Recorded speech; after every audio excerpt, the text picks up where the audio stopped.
연천군과 동두천시가 민선 8기 새로운 선장을 맞아 힘차게 출항했습니다. 김덕현 연천군수와 박형덕 동두천시장은 4년 안에 성과를 보이겠다며 야심찬 포부를 밝혔습니다. 김동근 의정부시장이 첫 업무 지시로 고산동 물류센터 백지화를 꺼내들었습니다.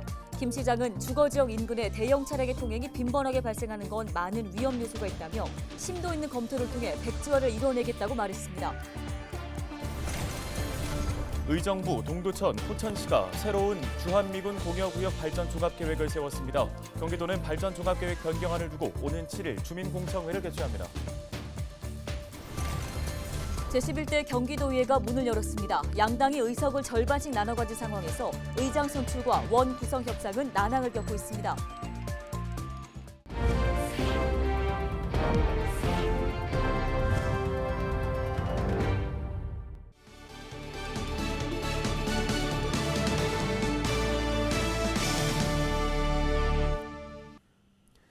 여러분 안녕하십니까? 헬로티비 뉴스입니다. 첫 소식입니다.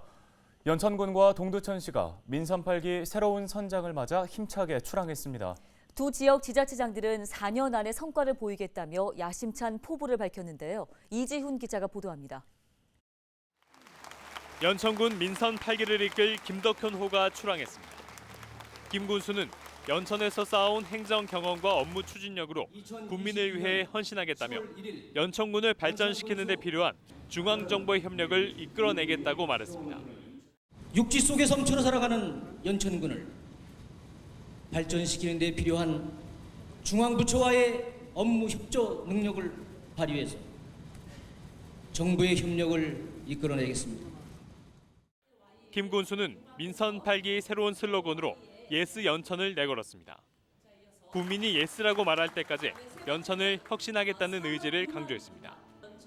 김 군수는 또 4대 군정운영 방침으로 사통팔달과 평생복지, 산업융합, 보존관광을 선정했습니다. 이를 중심으로 인구 10만, 예산 1조 원 시대를 열겠다고 했습니다. 특히 수도권 1호선을 서울에서 연천까지 직결 운행시키겠다고 약속했습니다.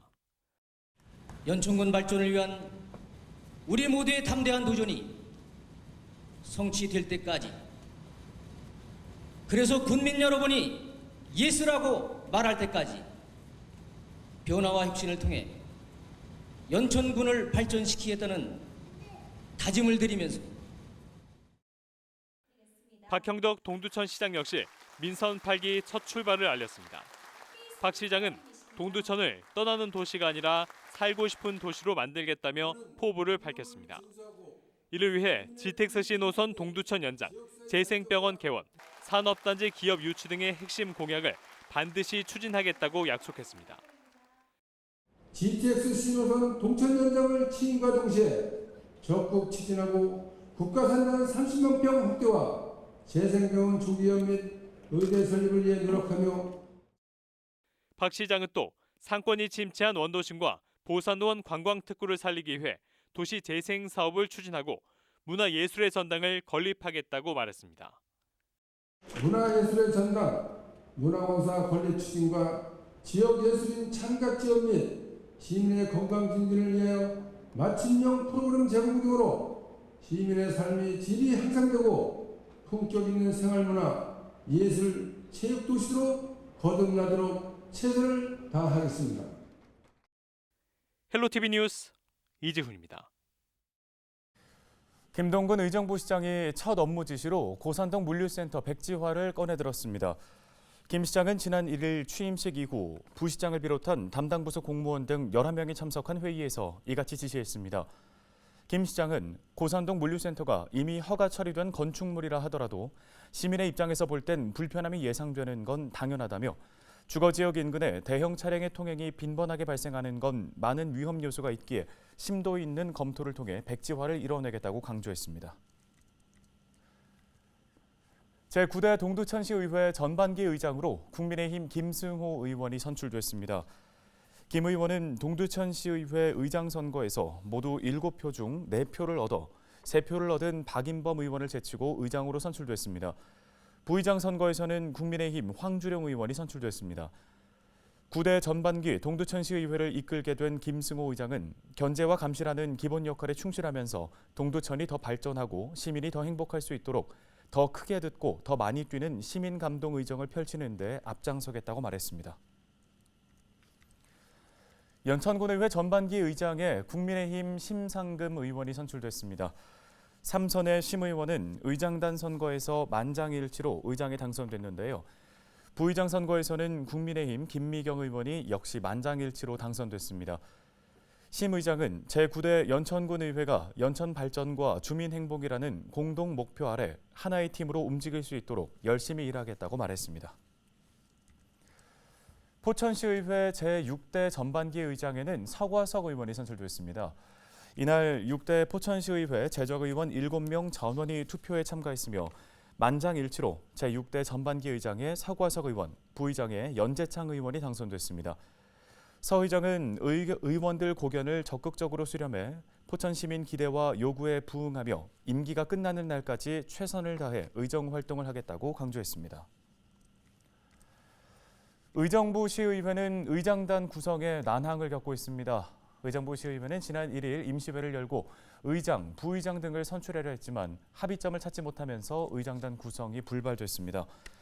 국민의힘은 4일 오전 성명서를 통해 지난 3일 양당 대표회의에서 민주당이 2년 전 국민의힘에서 의장단을 독식한 것에 대해 사과하면 그 조건으로 부의장 자리 하나 내주겠다고 말했다며 국민의힘은 기존에 논의한 의장단 2석 요청을 철회하고 최다선 의원이 의장을 갖는 것으로 주장을 선회한다고 밝혔습니다. 제11대 경기도의회가 1일 문을 열었습니다. 의회가 개원했지만 양당이 의석을 절반씩 나눠 가진 상황에서 의장 선출과 원구성 협상은 난항을 겪고 있습니다. 의장 선출을 두고 지난달 28일 본격 협상에 착수했지만 경기도 행정기구 및 정원조례 일부 개정 조례안이 국민의힘의 반대에도 통과되면서 파열음이 생겼는데요. 경기도는 해당 조례 개정안 공포를 미루겠다고 제안하면서 일단락됐습니다. 경기도의회 의장, 부의장, 상임위원장 선거는 오는 12일 첫 회기인 제361회 임시회 제1차 본회의에서 진행됩니다. 다음은 한 주간 경기도 소식을 정리해드리는 주간 경기도 시간입니다. 김동연 경기도지사가 취임 후 민생경제 대책 마련을 최우선 과제로 삼았습니다. 네, 또 허위 서류를 꾸며 요양병원을 개설한 뒤에 600억 원이 넘는 요양급여를 타는 의료법인이 경기도에 적발됐습니다. 주간 경기도 김호 기자가 정리했습니다. 김동연 경기도지사가 취임 후 민생경제 챙기기에 나섰습니다. 김 도지사는 취임 후 첫 결재로 수출기업 물류비 지원 등 비상경제 대응 민생안정 종합계획에 서명했습니다. 민생안정 대책은 소상공인과 중소기업, 취약계층 등 직접 대상자 중심의 지원에 역점을 두고 3단계로 시행됩니다. 1단계는 바로 시행이 가능한 5개 긴급 대책이며 2단계는 재정 확보가 필요한 9대 과제로 추가 경정 예산을 통해 재원을 확보할 사업입니다. 3단계는 시군협의 등 준비 절차가 필요한 사업으로 내년도 본 예산을 통해 재원을 확보할 계획입니다. 1단계 긴급 대책에 투입되는 예산은 국비 149억 원과 도비 93억 원 등 242억 원이며 본 예산 조기 집행과 예비비 등으로 시행할 계획입니다. 또 2단계에 필요한 예산은 국도비 3,198억 원이며 1회 추경으로 신속하게 추진할 방침입니다. 민선 8기 경기도정의 공식 슬로건이 변화의 중심, 기회의 경기로 최종 확정됐습니다. 도는 변화의 중심 기회의 경기에는 정치 개혁은 물론 정파와 이념을 넘어 도정을 통해 대한민국 전체의 변화를 이끌어내겠다는 김동연 도지사의 의지가 담겼다고 밝혔습니다. 이와 함께 도정 운영 3대 가치로 혁신과 기회, 통합이 제시됐습니다. 혁신과 기회를 통해 더 나은 경기도를 만들고 통합을 통해 이념과 계층, 지역과 성 등 모든 계층의 갈등을 해결하겠다는 의미가 담긴 것으로 전해졌습니다. 허위 서류로 요양병원을 개설한 뒤 수백억 원의 요양급여를 타는 속칭 사무장 병원과 의사 면허 없이 수술을 한 의료기기 판매업자 등 불법 의료행위 9건이 경기도 민생특별사법경찰단에 적발됐습니다. 경기도 특사경은 지난해 3월 의학수사팀을 신설해 1년여간 의학 분야 불법행위 9건을 적발해 5건을 기소 의견으로 검찰에 송치했다고 밝혔습니다. 주요 적발 사례로는 부동산업자 A씨의 경우 22억 원짜리 가짜 예금 잔액 증명서를 만들어 불법 의료 법인을 설립한 뒤 경영이 어려워지자 공사 대금을 독촉하던 건축업자 B씨에게 법인을 62억 원에 팔았습니다. 그런데 인수한 건축업자 B씨도 가짜 간병인을 고용해 간병비를 지급한 뒤 현금으로 돌려받는 방식으로 법인 자금을 횡령했습니다. 두 업자가 14년간 불법으로 수령한 요양급여가 630억 원에 달하는 것으로 드러났습니다. 이 밖에 의료기기 판매업자 C씨는 의사를 고용해 비뇨기과를 개설한 뒤 자신이 직접 수술을 하는 등 65건의 무면허 의료 행위를 하다 적발됐습니다. 의료법에 따라 사무장 병원은 10년 이하 징역 또는 1억 원 이하의 벌금이 부과되고 부정하게 수령한 요양급여는 전액 환수 조치됩니다. 경기도 내 17개 시군에서 농민기본소득 추가 신청 접수를 시작합니다. 신청 조건은 농민소득 지급 자격 요건을 갖추고도 신청하지 못한 농민과 신청했지만 지난해 농업 외 종합소득이 미확정돼 제외된 농민입니다. 농민기본소득은 분기별로 15만 원씩 1년에 60만 원이 지역화폐로 지급되며 지급일로부터 3개월 이내에 사용해야 합니다. 현재 농민기본소득을 시행하는 시군은 포천과 연천, 의정부와 양주, 동두천 등 17개 시군이며 해당 시군에 연속 3년 또는 비연속 10년간 주소를 두고 거주해야 하며 1년 이상 농업 생산에 종사해야 합니다. 헬로티비 뉴스 김호입니다.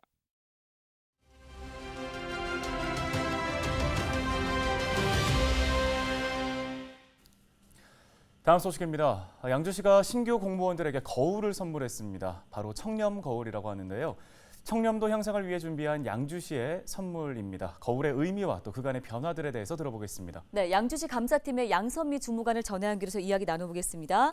자, 주무관님 먼저 양주시 그동안 청렴도시를 위한 노력들을 꾸준히 해왔는데요. 신규 공무원들에게 선물한 이 거울 어떤 의미를 갖고 있을까요? 네, 금년 양주시에서는 공직 생활을 시작하는 신규 공무원들에게 양주시 공직자로서의 자부심과 함께 일상생활 속에서 청렴에 대한 인식을 높일 수 있는 방안으로 청렴 거울을 제작하게 되었습니다. 청렴 거울은 네모난 탁상 거울 형태인데요.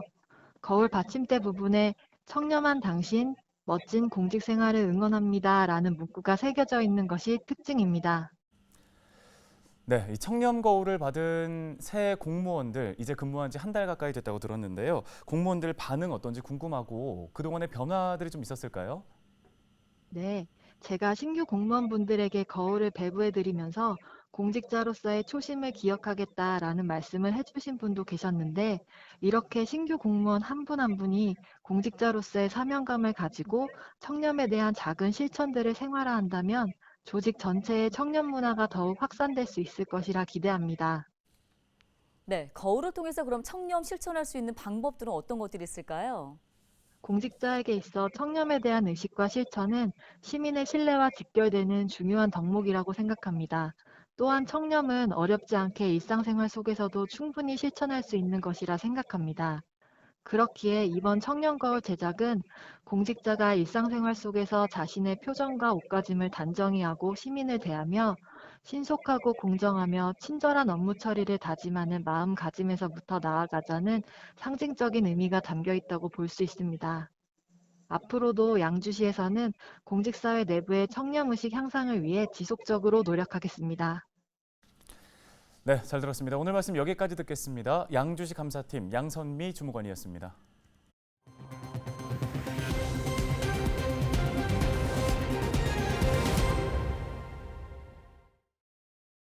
다음 소식입니다. 의정부 동두천, 포천시가 새로운 주한미군 공여구역 발전 종합계획을 세웠습니다. 의정부시는 캠프 잭슨 도시개발 사업을, 동두천시는 캠프 님불 수변공원 확장을 새로운 사업에 포함했습니다. 포천시는 군내에서 일동간 송수관로 설치 공사를 신규 사업에 반영했는데요. 경기도는 관련 7개 시군의 발전 종합계획 변경안을 두고 오는 7일 북부청사 평화누리홀에서 주민공청회를 개최할 예정입니다. 이후 행정안전부에 승인 요청을 할 계획입니다. 오늘 저희 헬로티비 뉴스가 준비한 소식은 여기까지입니다. 네, 시청해주신 여러분 고맙습니다.